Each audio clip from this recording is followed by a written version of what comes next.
자녀의 권세를 사용 중이십니까? 자, 이런 제목으로 하나님 말씀 전하겠습니다. 자, 여러분, 우리가요, 어떤 말을 하다 보면 이럴 때가 있어요. 어떤 분들이 이런 말을 하더라고요. 약속이 깨지면 행복하다. 불금엔 집에 가야지. 이 생각만 한다. 집에 있는 것만으로도 바빠서 밖에 나갈 시간이 없다. 나는 12시간 이상 침대에 누워서 지낼 수 있다. 아니, 난 하루 종일도 침대에 누워서 가능하다. 자, 여러분, 제가 지금 얘기한 건 어떤 질문의 테스트 항목입니다. 금방 들었던 이 항목 가운데 내가 몇 개나 좀 해당이 되시는가? 인터넷에 떠돌고 있는 질문의 항목 테스트인데 어떤 질문이냐면 집순이, 집돌이 테스트였어요. 집순이들, 집돌이들.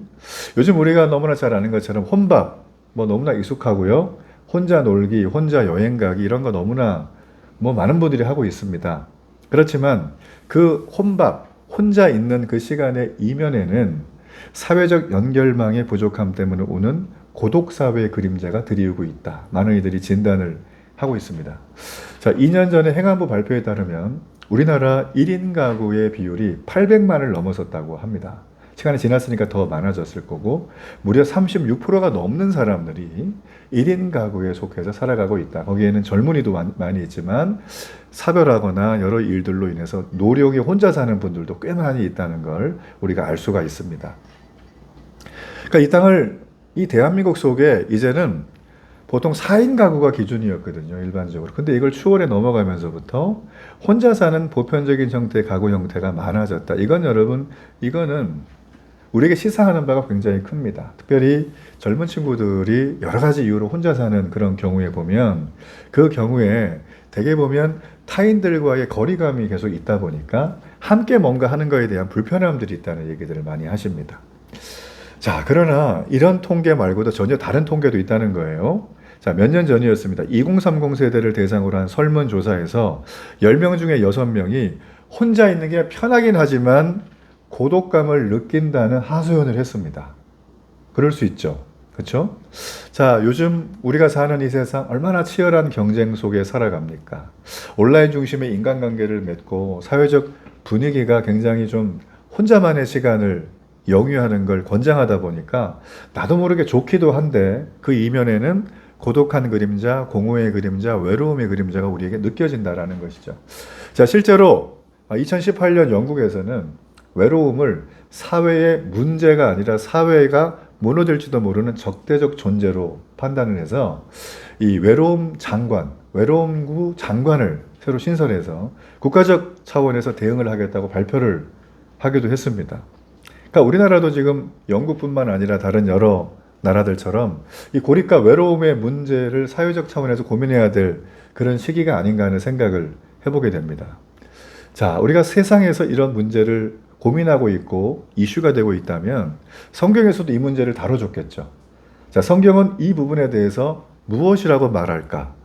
여러분, 성경은 하나님께서 세상을 창조하신 다음에 한마디를 제일 하신 게 있어요. 제일 먼저 하신 말씀, 창세기에 세상을 다 만드시고 그 날마다 이런 말을 하셨어요. 보시기에 좋았더라. 보시기에 좋았더라. 반면에 하나님이 좋지 않다고 말씀하신 게 있어요. 그게 뭐냐면 아담이 혼자 사는 거예요. 창세기 2장 1절에 나옵니다. 자, 그래서 하나님이 안 되겠다. 쟤를 돕는 배필을 만들자. 그래서 만든 게 여자인 하와를 만들었다라는 거죠. 그죠?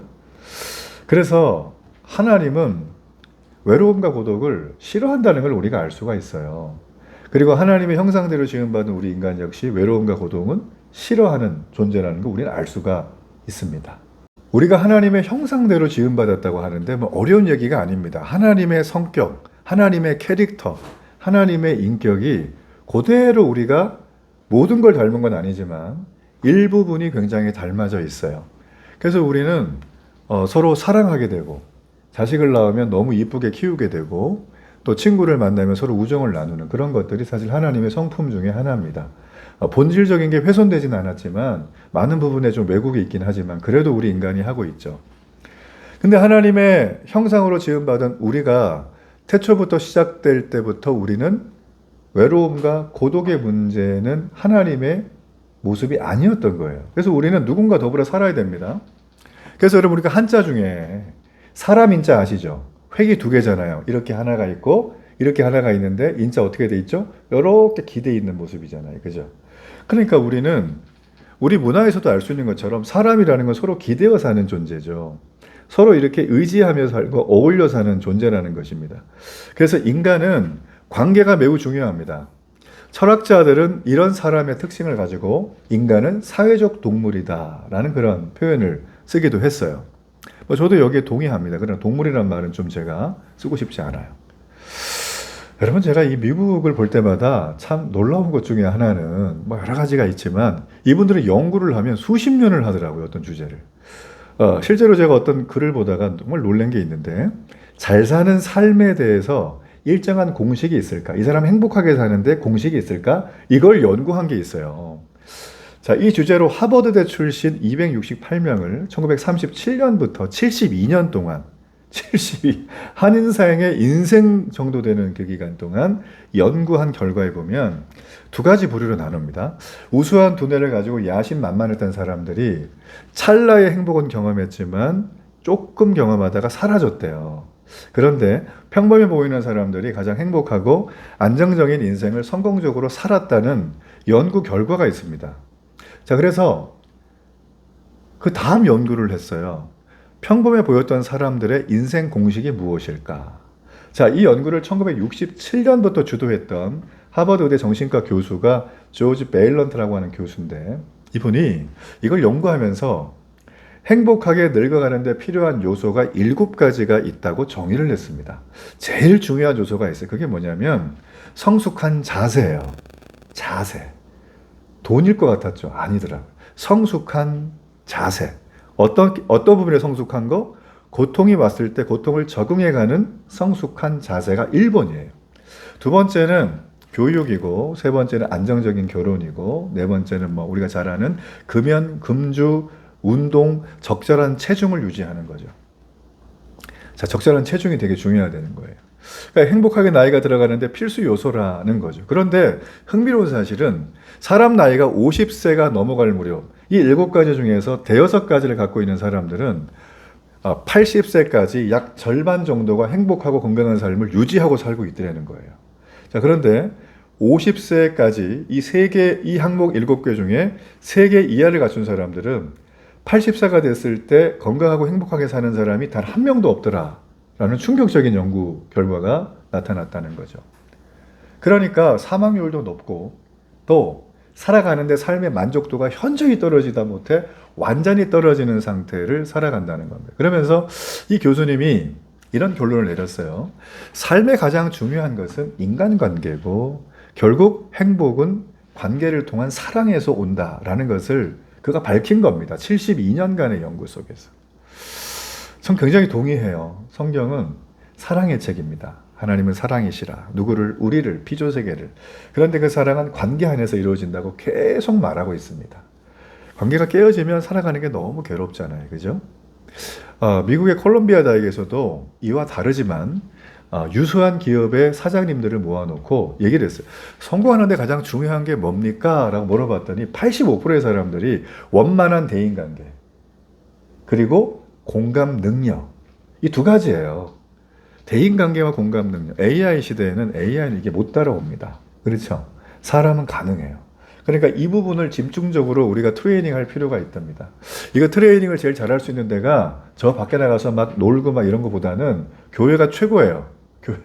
교회는 내가 원하는 사람만 오는 곳은 아니잖아요.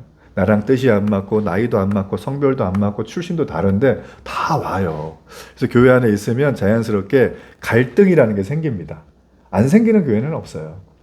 당연히 갈등이 생기죠. 부모 자식과도 있고 형제끼리도 갈등이 생기는데, 그죠? 그럼 이 갈등을 해결하다가 보면 우리가 행복한 삶을 이뤄가는 성공적인 요소 첫 번째인 성숙한 자세를 배우게 됩니다.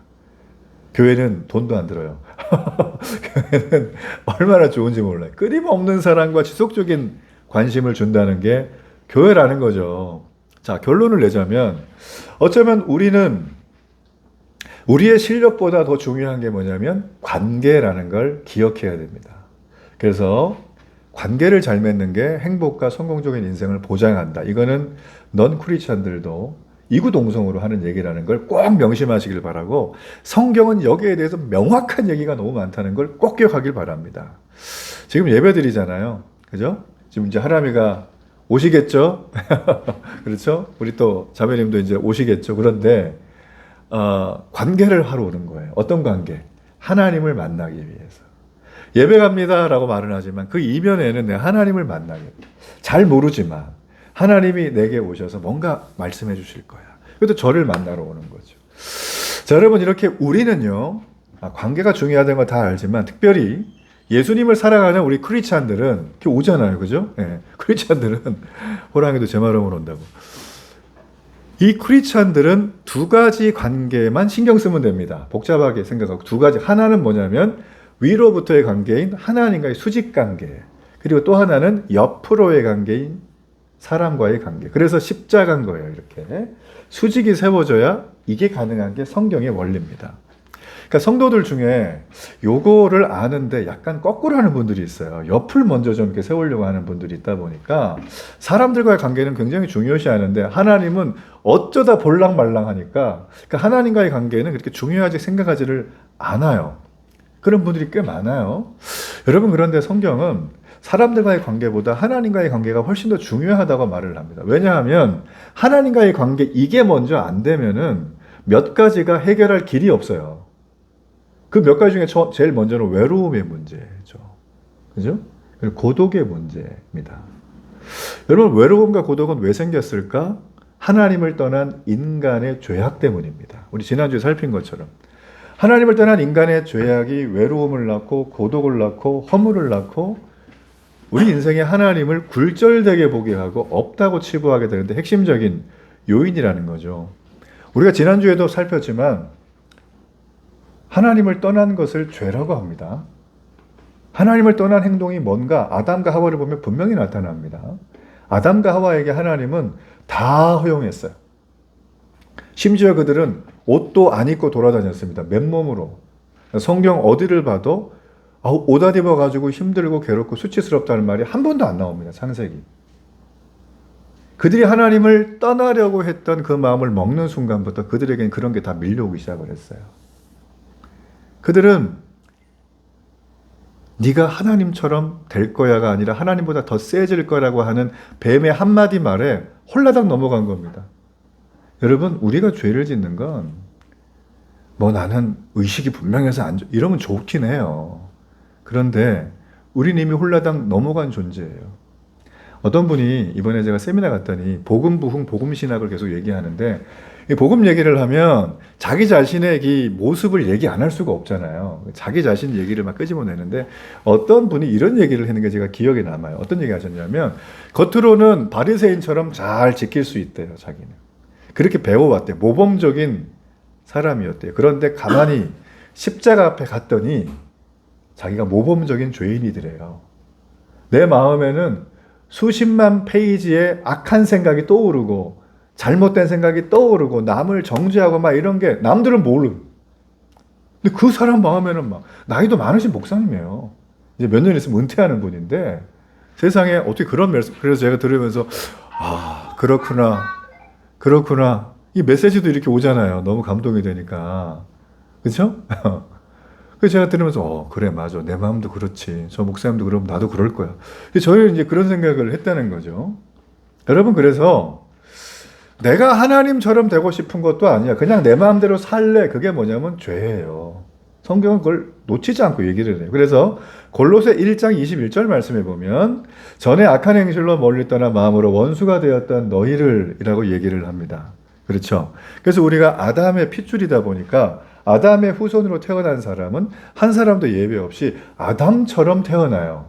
아담처럼 태어났다는 건 하나님을 떠난 거고 적극적으로 하나님을 대적한 거고 하나님이 없는 내 인생의 주인이 내가 된 상태예요. 이게 여러분 성경이 말하는 죄의 핵심입니다. 그래서 우리는요, 태어날 때부터 국가대표급 마음이 죄인이에요. 태어날 때부터 국가대표급 죄에 밥 말아먹는 사람. 우리의 모습은 그래요. 예. 그 성경은 예수님을 믿기 전에 사람의 상태를 에베소 2장 3절의 말씀, 다음 화면에 넘겨주시면 그 표현을 해요. 자, 함께 한번 읽어볼까요? 시작. 전에는 우리도 다 그 가운데서 우리 육체의 욕심을 따라 지내며 육체와 마음에 원하는 것을 하여 다른 이들과 같이 본질상 진노의 자녀이었더니 라고 했어요. 우리의 신분, 우리의 법적인 선언, 내 주민등록증이 어디 있다면 본질상 진노의 자녀래요. 진노의 자녀들이 하는 행동들이 있습니다. 육체의 욕심을 따라 살아요. 아니 육체의 욕심 나 별로 안 하는데요. 그런데 잘 보세요. 그 다음에 설명이 나오죠. 육체와 마음이 원하는 것을 한다는 거예요. 육체는 뭐가 필요합니까? 의식주가 필요합니다. 안락한 공간, 편안한 생활 환경, 먹을 거, 깨끗한 어떤 관계 이런 걸 굉장히 원해요. 이건 기본적인 거예요. 이게 충족이 돼야 됩니다. 그래서 빈민들이 많은 지역에 가면 의식주가 너무 어렵죠. 이거 도와주잖아요. 처음에 가면 그죠? 그 공통동인 거. 어느 나라가 마찬가지인 거예요. 그러니까 우리가 육체라는 건 그걸 원합니다. 그래서 그게 채워지고 나면 마음이 원하는 거예요. 뭐냐면 나는 대통령이 될 거야. 나는 위대한 장군이 돼서 전쟁을 없앨 거야. 막 이런 어떤 포부를 하죠. 이게 마음이 원하는 거예요. 또 어떤 분은 나는 내 마음대로 살 거야 하는 그거 있죠. 이것도 마음이 원하는 대로 하는 거예요. 어떤 분이 떡볶이를 좋아하면 나는 떡볶이만 먹을 거야. 이게 이제 마음이 원하는 거예요. 자, 근데 그게 뭐래요? 육체의 욕심을 따라 행하는 거래요. 성경 원어에 보면 육체의 욕심을 따라서 내가 행하는 것처럼 보이지만 욕심이 들어와서 욕심이 나를 끌어가는 상태를 말해요. 이거를 종된 상태라고 얘기를 합니다. 무서운 거예요. 내가 노예가 되고 종이 되면 주인의 눈밖에 나는 순간 난 죽죠. 주인의 말 다 들어야 되죠. 여기서 벗어나려면 어떻게 해야 됩니까? 노예 해방 문서가 찢어져야 되는 거죠. 파기돼야 되는 겁니다. 그러니까 우리는 육체의 욕심을 따라 살기에 본질적으로 우리 마음에 평안함이 없습니다. 내 육체의 욕심이 이루어지면 좋아 막 이러는데 안 이루어지면 어때요? 저희 아내가 어제도 얘기했는데 그 꼬맹이가 새로 왔어요. 어린이집에. 정말 쬐끄만 꼬맹이죠. 3살, 2살 막 이런 애기들. 1살. 근데 얘가 엄청 울어요. 오면 다 울죠. 근데 언제 우는가 물어보니까 배고파도 울고 졸려도 울고 좋아도 울고 힘들어도 울고 낯설어도 울고 그냥 우는 게 얘는 직업이야. 그게 우리 모습인 거예요. 그의 마음에는 평안하는 게 없는 거예요. 우리가 좀 나이 먹었다고 평안합니까? 포커페이스 잘하고 돌아다니고 야 인스타 보니까 너 요즘 괜찮더라. 근데 속은 나는 지옥이야. 막 이렇게. 그죠? 그러니까 사람과 약간의 오해만 생겨도 잠 못 자는 게 우리 인생인데 하나님과 원수가 된 관계에 살아가는 인생에게는 지난주에 말씀드린 것처럼 평안함은 없습니다. 제가 단언해서 말할 수 있어. 제가 그걸 맨날 경험하고 살잖아요. 자유함도 없습니다. 누릴 방법이 없어요. 그래서 아까 말씀드린 것처럼 아담과 하와가 범죄한 다음에 그들에게 가장 먼저 느꼈던 격렬한 감정의 단어가 있습니다. 그게 바로 그 다음이에요. 창세기 3장 9절로 10절에 보면 하나님이 여느 때와 같이 산채 오셔서 아담을 불러요. 아담아, 너 어디 있냐? 라고 그랬어요. 그랬더니 아담이 전에 같으면 저 여기 있어요. 그래서 하나님 손잡고 산책을 신나게 할 텐데 그게 없어요. 앞에는 했는데 왜 못했을까요? 선악과를 따먹은 다음에 아담은 그걸 못해요. 그러면서 아담이 한마디 합니다. 3장 10절에 보면 내가 벗었으므로 두려워하여 숨었나이다. 생전 처음으로 하나님의 하는 일을 거부하는 행동이 인간에게 드러난 게 이거예요. 어떻게 해요? 내가 숨었대요. 왜요? 두려워서. 뭐가 두려워요? 벗었으니까. 자, 아까 처음에 말씀드린 것처럼 아담은 옷 안 입고 살았어요. 옷이란 게 없어요. 자, 성경 학자들의 추측에 의하면 에덴 동산은 우리 인간이 살아가는데 최적의 적정 온도였을 것이다. 사계절도 없고 태풍도 없고 눈발도 없고 혹한에 그다음에 여름 장마도 없는 인간의 완벽한 지상의 천국이 아마 에덴 동산이었을 것이다. 그러니까 이 피부가 되게 얇잖아요. 이걸로 견딜 수가 있었죠. 우리가 사자같이 털이 많은 것도 아니고 코끼리처럼 옷이 갑옷도 아닌데, 그렇죠? 근데 이들이 죄를 짓고 나니 그 완벽한 공간에서 자기들이 있기가 부적합하다고 느껴지기 시작을 한 거죠. 이걸 성경은 수치라고 얘기합니다. 수치. 아우 수치스러워. 그래서 그들은 제일 처음으로 느낀 수치감이 내가 벗었다는 거예요. 네. 딸랑 둘밖에 없는데 그 에덴 동산에. 그죠? 누가 보면서 뭐 하는 것도 없는데. 그래서 그들이 두려웠습니다. 그래서 아담과 하와가 범죄하고 나서 그들은 정체를 알 수 없는 막연한 두려움 속에 살아갈 수밖에 없었다. 아담과 하와만 그러면 좋은데 오늘날 살아가는 우리 모든 사람들도 이 불안과 두려움 속에 삽니다. 아, 내가 지금 직장을 구하는데 내가 원하는 직장보다는 원하지 않는 직장에서 자꾸 오라고 하는 막연한 두려움이 있고요. 또 내가 이 일이 실패할까에 대한 염려도 있어요. 어떤 사람은 헤어짐에 대한 두려움도 있습니다. 그러니까 우리는 수많은 두려움이 있습니다. 성경도 이를 좌시하지 않아요. 그래서 성경도 정말 대표적으로 우리가 기독교인들이 신앙 고백이라고 하는 사도신경, 주기도문 10계명이 있습니다. 10계명 하나님 주신 거죠. 이 10계명을 주실 때 가만히 보면 처음부터 네 번째 계명까지는 굉장한 뜻이 있어요. 너는 나 외에 다른 신을 섬기지 말라 라고 했죠. 이거는 굉장히 엄연 명령이에요. 여러분, 이 얘기는 다른 말로 우리가 해석을 해보자면 하나님이 이 땅에 살아가면서 제일 먼저 제일 중요한 관계는 너랑 나와의 관계라는 거예요. 이게 제일 먼저라는 거죠. 자, 여러분, 우리가 이렇게 하나님과의 관계가 중요하다, 하나님과의 관계가 전부다, 하나님과의 원수된 관계를 청산해야 된다, 그리고 화목해야 된다고 말을 하는데, 자, 어떻게 우리 그걸 할 수 있는가라는 거예요. 그게 오늘 읽었던 요한복음 1장 12절의 말씀입니다. 자, 이 말씀을 함께 읽어보겠습니다. 시작. 영접하는 자, 곧 그 이름을 믿는 자들에게는 하나님의 자녀가 되는 권세를 주셨다는 거예요. 영접하는 자, 곧 그 이름을 믿는 자들에게는 하나님의 자녀가 되는 권세 줬다. 저는 이거 설교 말씀을 준비하면서 저는 이 예배 시간에 제일 큰 은혜를 제가 누리는 것 같아요, 날마다. 왜냐하면 이 말씀을 계속 읽다 보면 외워지면 막 의미가요, 막 은유적인 단어로 떠오르고, 막 형용사로 떠오르고, 막 어떤 분 얘기 들으면 막 연결이 막 되고 막 이렇게 돼요. 제가 먼저 맨날 은혜를 누리는 것 같아요. 제가 얼마나 감사한지 몰라요. 여러분도 좀 이 마음을 누리면 좋겠어요. 여기 보면 영접한다, 예수님을 영접한다 하고 믿는다는 말이 나오는데 이게 다른 말 같잖아요. 같은 말이에요. 정리해보면 이런 거예요. 내가 예수님과 관계를 시작하는데 어떻게? 특별한 관계를 형성하겠다는 거예요. 아주 쉽죠? 예수님과 관계를 특별하게. 이런 겁니다.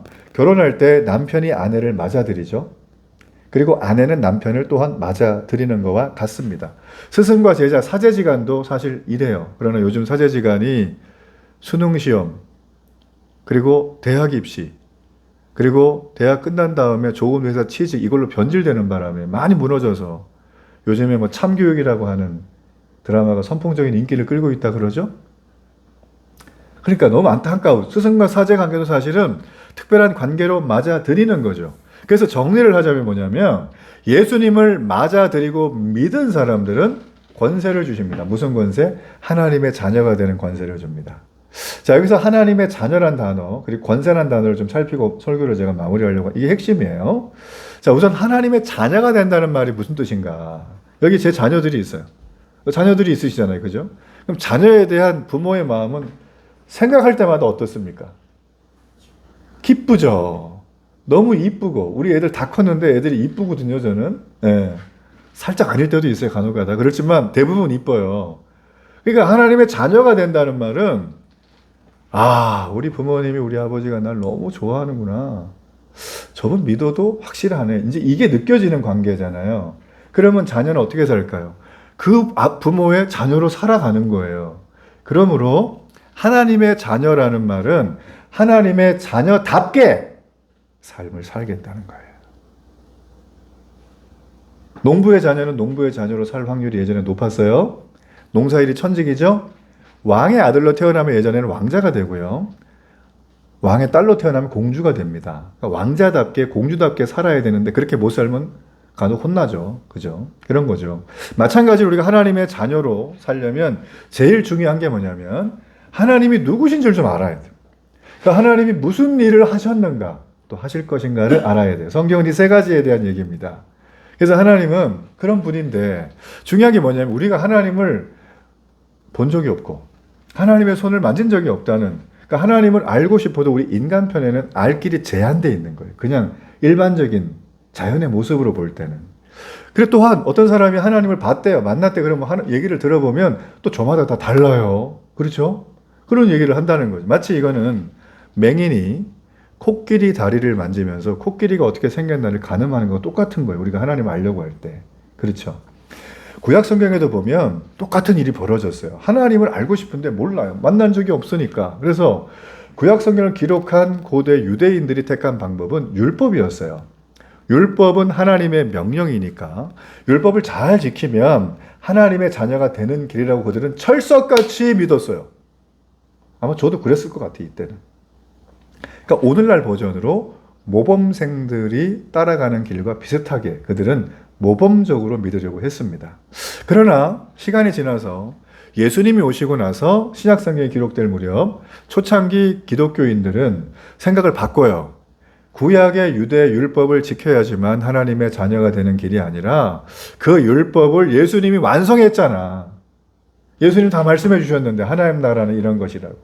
제자의 길은 이렇게 사는 거라고. 자녀는 이렇게 산다고 다 말씀했으니까 우리는 이제 구약에 기반한 예수님의 말씀을 따라 살아가면 돼.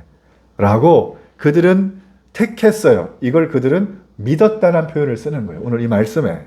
네. 아시겠죠? 믿음은 이런 거예요.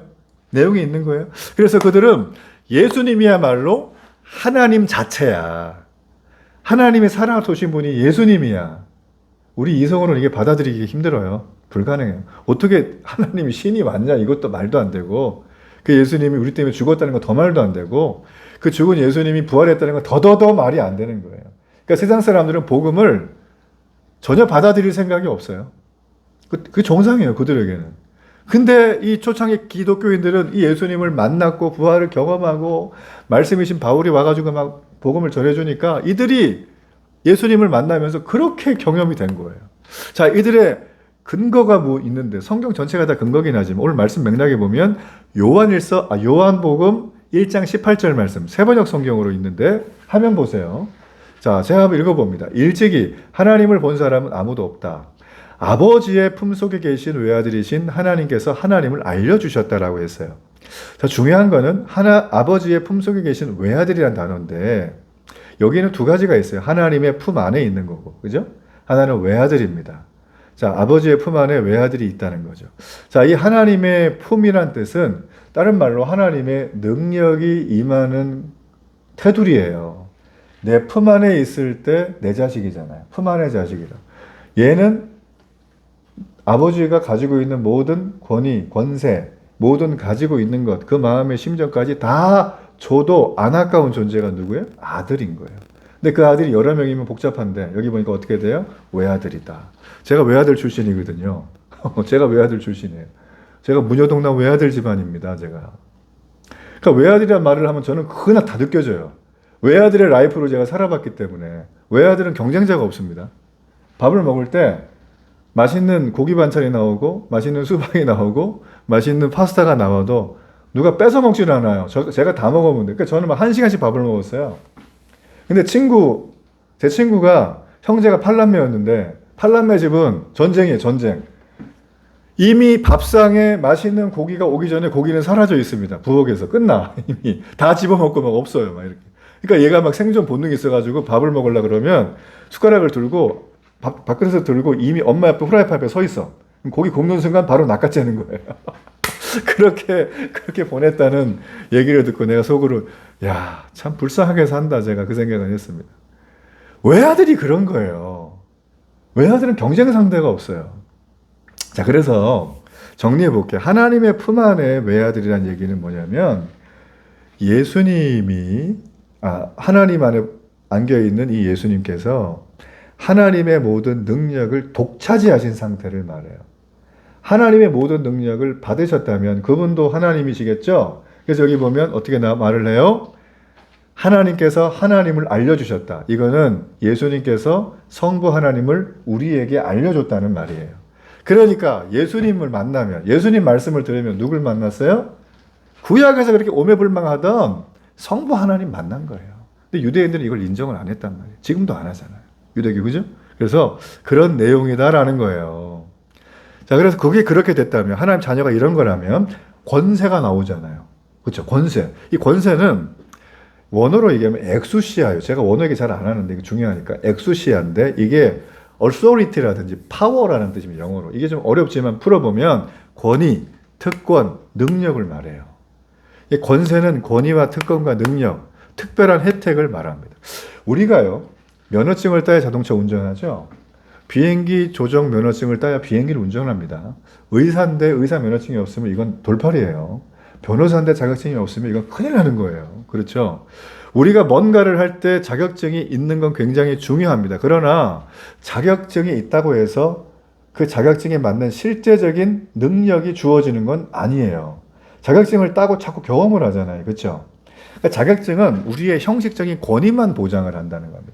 자격증보다 더 중요한 건 능력이라는 거죠. 자, 하나님의 자녀가 되는 권세, 이 엑소시아를 주었다는 말은 바로 이건데, 우리가 알든 모르든 예수님을 믿는 순간부터 하나님의 자녀로 살아갈 능력을 갖추게 해주셨어요, 우리에게. 근데 우리는 그걸 몰라요. 그냥 증만 하나 딱 있어, 이렇게. 있는 것도 까먹을 때가 많습니다. 그러니 이게 내게 있는데 그걸 사용을 못하니까 우리가 날마다 살아가면서 하나님 없는 고아처럼 살아가는, 아버지 없는. 여러분, 능력은 저절로 주어지는 게 아닙니다. 내게 뭐가 있는지 내가 먼저 발견을 해야 되고, 소상히 매뉴얼을 읽어봐야 되고, 사용하는 방법을 연습을 해야 되고, 사용을 해봐야 되는 거예요. 자, 여러분, 이걸 신앙의 버전으로 들여다보면 내가 그리스도인이 어느 날 됐지만 능력이 뭔지도 모르고 그냥 살아요. 그러면 이분은 그리스도인들께 살아가려고 노력을 해도 잘 되질 않아요. 복잡해지잖아요. 세상에서 원하는 거 훨씬 큰데. 그리고 자기가 하나님의 자녀고 그리스도인인 것까지는 알겠는데 그 능력을 사용을 못하니까 애를 써보다가 이런 분들은 포기를 합니다. 교회 다녀봤더니 뭐 그러네. 성경 읽었더니 난 잘 모르겠어 라고 하죠. 그러면서 자기 자신이 이루고 있는 작은 성취 같은 것들을 굉장히 자랑을 해요.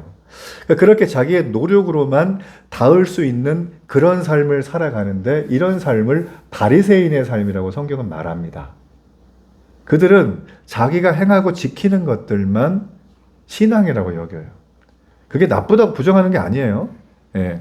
그러니까 다른 사람이 존경하죠, 바리새인들. 원래 바리새인들은 욕먹을 사람은 아니에요. 당시에는 존경받는 지도자였어요. 지도자 계층이, 특권층이었습니다.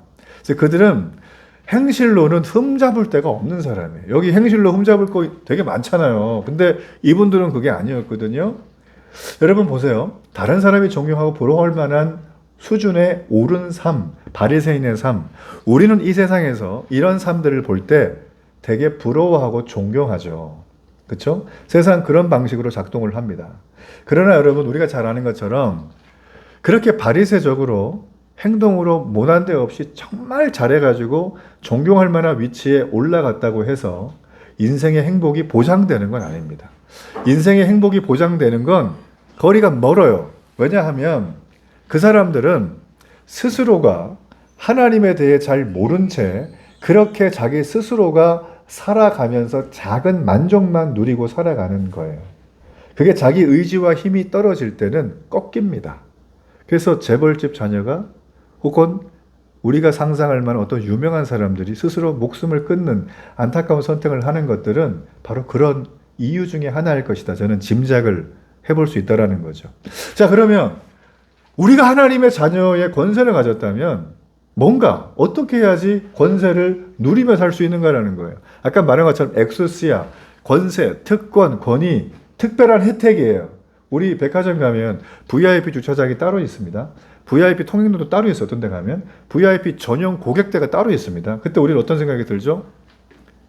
나는 흙수저구나. 이 생각이 뼈저리게 들면서 나도 빨리 금수저로 변해야겠다. 돈을 많이 벌어야, 이런 생각을, 동기부여를 받는다는 제가 글을 읽어본 적도 있어요. 여러분, 그렇게 금수저가 되고 VIP가 되면 인생의 행복이 영원토록 보장이 됩니까? 누구도 그걸 그렇게 말하진 않아요. 여러분 보세요. 이 땅에 눈에 보이는 VIP가 되는 건 돈을 많이 벌면 된다는 단순한 공식이 있어요. 그래서 열심히 살아갑니다. 근데 가봤더니 여기가 아닌가 봐가 되는 거죠. 마찬가지로 우리가 예수님을 믿음으로 받아들였는데, 그래서 하나님의 자녀가 됐다고 얘기했죠? 그죠? 그리고 자녀가 됐음에도 불구하고 자녀로 끝나지 않고 특별한 자녀에 맞는 권세와 권능을 줬다고 얘기를 했어요. 근데 우리는 그걸 못 찾아 쓰는 거예요. 성경은 말합니다. 이거 찾아 쓰라고 얘기하는 거예요. 오늘 말씀은. 어떻게 찾아 쓸까요? 여러 가지 복잡한 얘기보다 저는 한 가지의 아주 깊은 의미 있는 중심 얘기를 해주고 싶어요. 그게 뭐냐면 그걸 우리에게 주신 분과 깊어지는 관계를 맺는 거예요. 그분 안에 들어가는 거예요. 응? 그분 안에.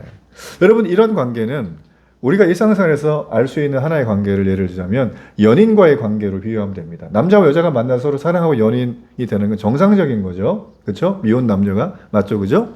그런데 이 미혼 남녀의 사이에 다른 남자가 끼어들 수 있습니까? 세 명이 만나, 연인인데. 말이 돼요? 다른 여자가 끼어들 수 있습니까? 자, 이 연인과의 관계는 다른 이의 개입을 절대 허용할 수가 없습니다. 자, 예를 들자면 명의사가 있어요. 이 의사는 다른 사람이 못 보는 걸 보는 신촌한 능력이 있고요. 지식이 있어서 잘 고칩니다. 자, 바둑의 최고수를 보게 되면 다른 사람이 볼 줄 모르는 길을 미리 보죠. 훈수를 두죠. 요즘 월드컵 기간이잖아요. 안타깝게 멕시코에게 졌지만 저는 경기 내용면으로 보면 멕시코에게 절대 지지 않는, 오히려 우승했다는 쪽으로 저는 마음의 위안을 삼고 있습니다. 어떨지 모르겠지만. 이 축구의 고수들을 보면 공이 둥글어서 막 이렇게 막 뛰는데 공이 오는 흐름을 읽더라고요. 그렇죠? 그래서 딱 하고 딱 해가지고 막 온몸을 써서 골을 넣는 참 통쾌한 장면이죠. 우리가 더 많이 배우고 더 많이 알고 더 깊이 들어갈 때 그 분야에서 권위를 확보하는 것처럼 우리가 하나님과의 관계 안으로 더 깊이 들어갈 때 하나님의 자녀가 되는 권위를 발견하고 갖추고 능수능란하게 쓸 수 있게 되는 거예요. 이거 외에는 방법이 없어요. 이거 모르면 바리새인처럼 내가 아는 범위에서만 살아야 돼요. 복잡하고 답답하게. 자, 여러분은 이 하나님과 이 예수님과의 관계 속에 얼마나 깊이 들어와 있습니까? 지난 2000년 교회 역사를 보면 이 관계 속에 깊이 들어간 사람들이 하늘의 별들처럼 무수히 많이 있습니다. 영적 거성들. 제가 존경하는 사람 이름이 지금도 막 10명 더 넘게 생각이 나요. 처음 들어보셨을 이름일 거예요.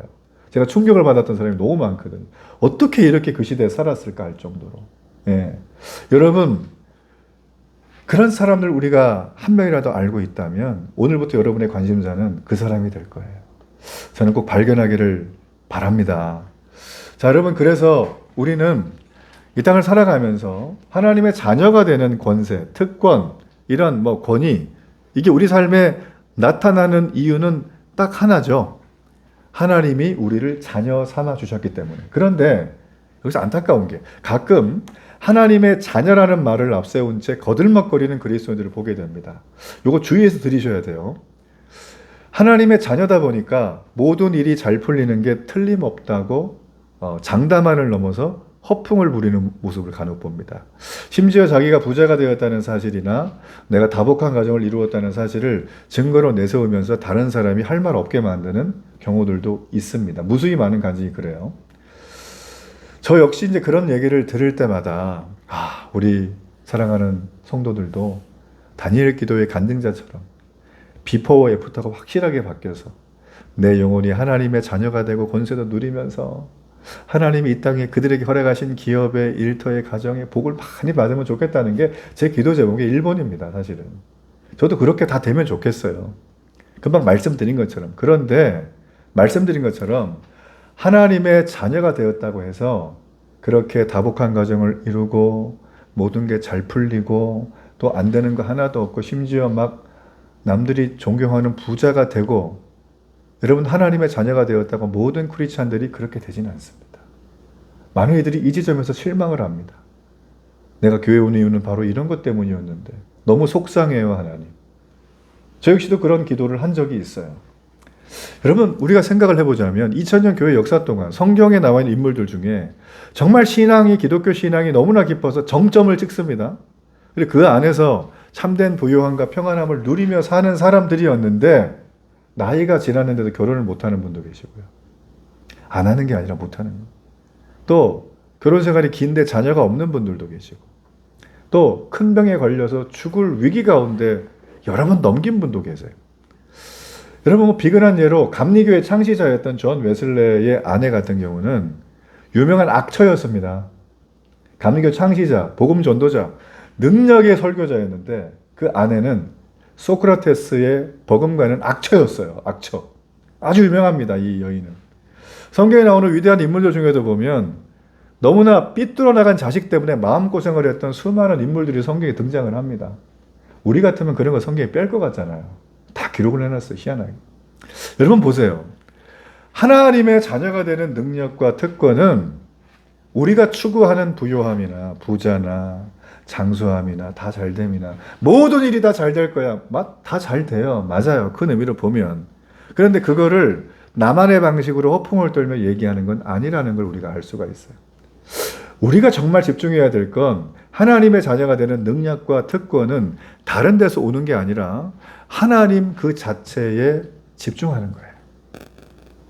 하나님께 집중하는 거예요. 하나님께.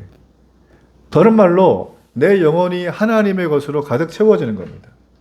이번에 제가 갔던 복음신학과 복음부흥은 3박 4일 내내 복음으로 내 마음이 채워져 있는가를 점검하는 시간이었어요. 모든 학습, 또 조별 나눌 워크샵, 경건의 시간, 우리가 또 나중에 나눔을 할 때도 다 그 얘기를 이제 하는 거였죠. 그래서 복음 안에 거하는 가득 찬 삶이 정말 다양하구나는 걸 우리가 많이 느꼈습니다. 그런데 들으면서 제 마음의 생각은 이게 쉽지가 않네 라는 생각을 제가 가지게 됐어요. 왜냐하면 우리가 살면서 많은 일을 신경을 써야 되죠. 어제였습니다. 어제 토요일 아침에 저희 집에 천장등이 갑자기 확 꺼져 버렸어요. 그래서 우리 식구들은 지금 다 알아요. 불이 천장에 안 들어와요. 등이. 화장실, 욕실도 안 들어오고 거실도 안 들어오고 방도 안 들어옵니다. 간접등도 아무것도 안 들어옵니다. 그래가지고 확인해 봤더니 누전 차단기가 고장이 났어요. 근데 그걸 바꿔야 되는데 어제 토요일이잖아요. 동네 철물점이 없기도 하지만 가면 그거 안 파는 게 또 많더라고요. 그래가지고 인터넷 주문하면 또 안 오죠. 그래서 아이고 모르겠다. 그래 있는데 주문은 해야 되겠죠. 이제 자 그런데 이제 밤 됐으니까 불이 없잖아요. 그래갖고 오랜만에 스탠드 2개를 찾아가지고 깨끗하게 닦아서 거실에 켰더니만 또 분위기 있고 운치가 있어요. 집이 나름대로 카페 같기도 하고 막 약간 좀 말랑말랑해집니다. 보는데 저만 그런가? 근데 제가 지금 이렇게 예배를 인도하는 중에도 오늘 예배 끝나고 나면 그거 가서 해결을 해야 되는데 그 생각이 머릿속에 신경을 쓰고 있는 거예요. 제 메모리를 차지하고 있는 거죠. 저만 그럴까요? 여러분은 예배 드리며 설교 드리면서 지금 그런 생각이 없습니까? 많잖아요. 그죠? 그러니까 우리가 하나님의 자녀가 돼서 살아가는데 우리 영혼이 얼마나 주의력을 빼앗는 게 많은지 몰라. 애들 말로 쟤는 산만해. 아우 쟤 공부에 집중을 못해요 선생님. 이런 얘기 하잖아요. 그죠? 우리가 그런 거예요. 하나님의 자녀인데. 사탄이 보면 막 노래를 부르죠. 쟤 또 산만하네. 와 좋다 좋다. 하나님을 찾을 시간을 1초도 안 주는 거예요. 하루 살아가도. 그럴 때 있지 않아요? 우리 살아가다 보면? 네? 목사인 제가 심각하게 보는 건 바로 이 부분이에요. 제 자신을. 제가 교회 와서 교회 일을 하죠. 교회 업무를 하고 일에 매진할수록 이 하나님 안에서 누리는 하나님만을 집중하지 못할 때가 제가 너무 많더라고요. 일을 하는 거예요. 일을 제가 보니까. 일을. 근데 이걸 누리지를 못해요. 그러니까 제 마음에 자유함도 없고 하나님을 집중하지 않는 것 같아요. 전 그래서 저 자신을 말하다 보면 이걸 어떻게 해결할까 고민을 하는 중이에요. 오늘 말씀을 보다가 확 제게 주신 마음은 내가 하나님 앞에 집중하고 있는지 아닌지를 점검하는 건 딱 하나가 있더라고요. 4글자. 저를 한번 따라해 보세요. 자기 축소. 이걸 다른 말로 하면 나를 줄이라는 소리가 아니라 내가 나에 대한 관심을 줄이는 거예요. 건강하게. 자, 이거는 내가 하는 일을 대수롭지 않게 여기고 무가치하게 여기란 말이 아닙니다. 생명의 주인이신 한 분에게만 내 영적인 주파수를 언제나 켜놓으라는 거죠. 이게 진정한 의미에서 자존감이 살아나요. 그러니까 자존감이 힘들어하는 분들 얘기를 들어보면 여러 가지 외부적인 상황 때문일 수도 있지만 자기 자신에게 집중하는 분야가 굉장히 높아요. 예, 다 그런지는 모르겠지만 이번에 제가 만났던 목사님 한 분이 7년 동안 상담학으로 석사까지 하신 목사님 얘기를 들었으니까 좀 근거가 있겠죠. 학문적으로 배우셨으니까 임상도 있고. 그러니까 자기 자신에게 집중하는 사람들이 자존감이 좀 낮답니다. 왜냐하면 외부 환경이 자기를 그렇게 안 이끌어 가거든요. 원하는 대로.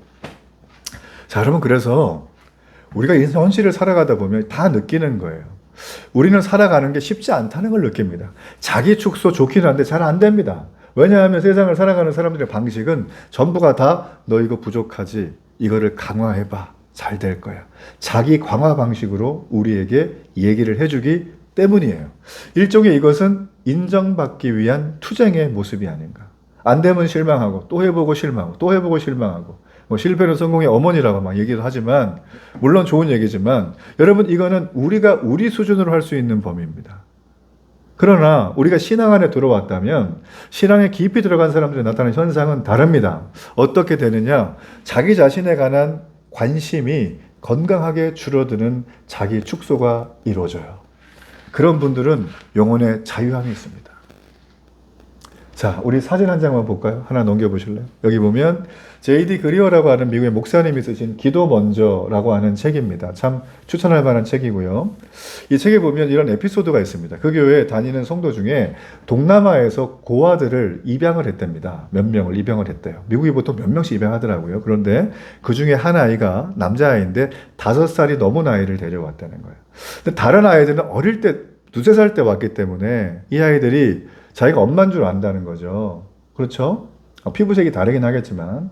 그런데 이 5살 넘어서 온 아이는 필요한 것이 생기잖아요. 그러면 당당하게 자기가 엄마니까, 새엄마, 양엄마니까 와서 필요한 걸 얘기를 하지 않고 거짓말을 하거나 아니면 훔치거나 아니면 억지를 써가지고 원하는 걸 얻으려고 할 때가 많다고 하소연을 하신다는 거예요.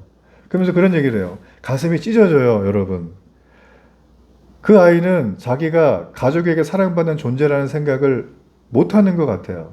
아직도 그 아이는 내가 자기 엄마라고 인정해주지 않는 것 같아요. 아빠도 너무 사랑하는데. 내가 볼 때 그 아이는 아직도 자기 자신이 혼자 힘으로 살아야 된다고 하는 고아라고 여기는 것 같아요. 여러분과 저는 영적 고아입니다. 그러나 하나님의 가족으로 입양이 됐어요. 자, 요한일서 3장 1절의 말씀 옆에 있죠? 같이 있죠? 그죠? 자, 보면 보라, 아버지께서 어떠한 사랑을 우리에게 베푸사 하나님이 자녀를 일컬음을 받게 하셨는가? 라고 되어 있습니다. 여러분, 이 말씀은 너무 중요한 말씀이에요. 이렇게 너무 중요한 말씀. 보라, 아버지께서 어떠한 사랑을 우리에게 베푸셨는가? 여러분, 우리가 예수님을 영접하고 나면 하나님이 우리를 가족으로 삼아주세요. 예수님 때문에. 근데 이 결정은 다시 번복될 일은 절대 없어요. 우리의 행실이 부족하고 우리의 태도가 영 불성실하고 불경건해도 하나님의 자녀가 된 자는 그 결정이 절대 번복되지 않는다라고 하는 말씀이에요. 여러분, 불안을 떨치시길 바랍니다. 제가 한 얘기만 하고 마치겠는데, 제가 다큐 좋아하잖아요. 다큐멘터리. 근데 종종 시간 나면 보는데, 예전에 봤던 다큐 중에 유럽의 어떤 수도원인데, 봉쇄 수도원이, 봉쇄. 외부인이 못 들어가고 말도 안 하는 침묵 수도원이. 근데 거기에 이제 수녀원이었는데, 이 늙은 수녀 한 분이 건물 바닥에 무릎을 꿇고 이렇게 앉아가지고 물걸레를 짜가지고 바닥을 계속 닦는 거예요. 근데 그 표정이 어떤 표정이냐면, 자신에 관한 생각은 털클만큼도 하지 않는 듯한 그런 표정으로 그 바닥을 그냥 묵묵히 닦고 있는 거예요. 근데 저는 그걸 봤어요. 보면서 하나님께만 집중하는 모습은 저런 거구나 라는 거죠. 여러분, 우리가 하나님의 자녀 맞습니까? 내가 하나님의 자녀가 맞아요? 그냥 교회 오랫동안 다녔다고 자녀 됐나? 착각할 수도 있습니다. 먼저 우리는 하나님의 자녀인지 아닌지를 점검해야 됩니다. 그리고 이 하나님의 자녀라면 하나님이 내게 주신 권세와 특권이 무엇인지를 소상하게 알아야 됩니다. 시간을 들이십시오. 성경을 읽으십시오. 들으시고 성경 공부를 하시고 예배를 빠지지 말고 참석하시는 거예요. 그러면서 그걸 통하여서 하나님의 자녀된 권세가 어떤 것인지를 우리가 알아야 됩니다. 여러분, 이 권세는 우리가 돈을 주고도 살 수 없는 권세입니다. 명예를 주고 살 수 없는 권세죠. 내 생명을 줘도 살 수 없는 권세입니다. 그런데 예수 그리스도를 통해서 우리에게 주어지셨어요. 이 놀라운 감격. 여러분, 이 땅에 하나님의 자녀된 삶이 정말 축복이구나. 여러분, 이것을 여러분이 살아가면서 보여주기를 주의 이름으로 축복합니다.